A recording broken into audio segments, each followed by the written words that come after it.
আসসালামু আলাইকুম, স্বাগত জানাচ্ছি বৈশাখী সংবাদে। আপনাদের সাথে আছি আমি ফারহানা নিশো। শুরুতেই জানিয়ে দিচ্ছি জনতা ব্যাংক সংবাদ শিরোনাম। নারায়ণগঞ্জে অপহৃত কাউকে উদ্ধার করা যায়নি, প্রশাসনের রদবদল, জনবিক্ষোভে অচল মহাসড়ক, এসপির কার্যালয় ঘেরাও। ত্রিশালে জঙ্গি ছিনতাইয়ের ঘটনায় জড়িত সন্দেহে নিখোঁজ ব্যাংক কর্মকর্তা ও 2 শিক্ষক সহ 8 জন আটক। মশা মারার বিপুল পরিমাণ কেমিক্যাল 3 দশক ধরে চট্টগ্রামের গুদামে ব্যবহার হচ্ছে, শুটকিতে তেজস্ক্রিয়তা ছড়ানোর আশঙ্কা। দক্ষিণাঞ্চলে আরেকটি পরমাণু বিদ্যুৎ কেন্দ্র গড়ে তোলা হবে, বিজ্ঞান ও প্রযুক্তি মন্ত্রণালয় পরিদর্শনে গিয়ে প্রধানমন্ত্রী।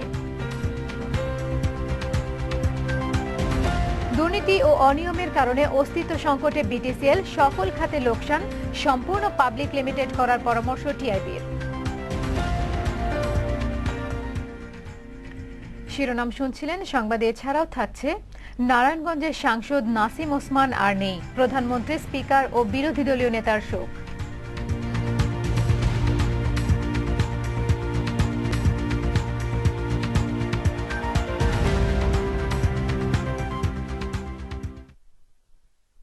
অগ্রণী ব্যাংক লিমিটেড দেশ ও জাতির সেবায় প্রতিশ্রুতিবদ্ধ। এবারে বিস্তারিত। নারায়ণগঞ্জ প্রশাসনে ব্যাপক পরিবর্তন করেও অপহৃতদের উদ্ধারে কোনো অগ্রগতি নেই। উৎকণ্ঠিত স্বজনদের অপেক্ষার প্রহর কেবলই দীর্ঘতর হচ্ছে। মামলায় অভিযুক্তদের গ্রেপ্তার না করায় ক্ষোভ জানান নিখোঁজ ওয়ার্ড কাউন্সিলর নজরুল ইসলামের পরিবার।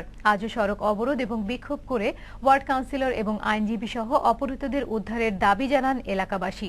নারায়ণগঞ্জ থেকে রিপোর্ট করছেন দীপু সারোয়ার, সঙ্গে ছিলেন স্থানীয় প্রতিনিধি রফিকুল ইসলাম রফিক। নারায়ণগঞ্জ এখনো আতঙ্ক ও উদ্বেগের নগরী। সিটি কর্পোরেশনের ওয়ার্ড কাউন্সিলর নজরুল ইসলাম ও তার 4 সহযোগী অপহৃত হওয়ার 3 দিন পরেও এখনো লাপাত্তা। একই দিন আইনজীবী চন্দন কুমার সরকারও অপহৃত হন গাড়ি চালক সহ। একদিন পর তাদের দুজনের গাড়ি মিললেও খোঁজ মেলেনি অপহৃত 7 জনের। এ অবস্থায় জেলা প্রশাসনে ব্যাপক পরিবর্তন আনে সরকার। ডিসি, এসপি ও র্যাবের কমান্ড্যান্ট অফিসারকে বদলি করার ঘোষণা দেওয়া হয়। তবে বুধবার দুপুর পর্যন্ত বদলির সরকারি আদেশ তাদের কাছে পৌঁছেনি।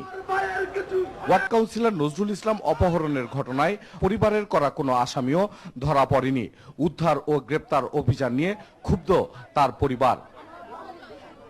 নজরুল ইসলাম ও তার সহ 4-5 জনকে যেন সুস্থভাবে ফিরে পাই, এইটুকু শুধু আপনার কাছে আমার এই অনুরোধ। এদিকে অপহৃতদের উদ্ধারের দাবিতে বুধবার তৃতীয় দিনেও ঢাকা চট্টগ্রাম মহাসড়ক অবরোধ করে এলাকাবাসী। সিদ্ধিরগঞ্জে এই অবরোধের সময় বন্ধ হয়ে যায় মহাসড়কে যান চলাচল। এছাড়া আইনজীবী চন্দন সরকারের উদ্ধারের দাবিতে নারায়ণগঞ্জ লিংক রোড অবরোধ করে জেলা আইনজীবী সমিতি। ঘণ্টাব্যাপী অবরোধ শেষে তারা পুলিশ সুপারের কার্যালয়ে ঘেরাও করে। কোনো শত্রুতা নেই, আমাদের কোনো শত্রু নেই, সত্য কথা যেটা। উনি রাজনীতিতেও না, উনি একজন সাহিত্য কবি মানুষ। এ সময় আইনজীবী সমিতির নেতাদের সাথে বৈঠক করেন পুলিশ কর্মকর্তারা। পরে সার্বিক পরিস্থিতি নিয়ে বৈঠকে বসেন পুলিশের ঊর্ধ্বতন কর্মকর্তারা।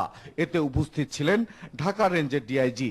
তিনি জানান, অপহৃতদের উদ্ধারে সর্বাত্মক চেষ্টা চালানো হচ্ছে তাদেরকে উদ্ধারের জন্য, এবং এই বিষয়টি তদন্ত করে কিভাবে হলো, কোথায় হলো, এবং এটা জানবার জন্য আমরা প্রাণ চেষ্টা করছি। আর অপহৃত আইনজীবী চন্দন সরকারকে উদ্ধারে শনিবার পর্যন্ত আলটিমেটাম দিয়েছে জেলা আইনজীবী সমিতি। দীপু সারোয়ার, বৈশাখী নিউজ, নারায়ণগঞ্জ। প্রিয় দর্শক, নারায়ণগঞ্জে আছেন আমাদের সহকর্মী দীপু সারোয়ার। সেখানকার সব শেষ খবর জানতে আমরা সরাসরি চলে যাচ্ছি দীপুর কাছে।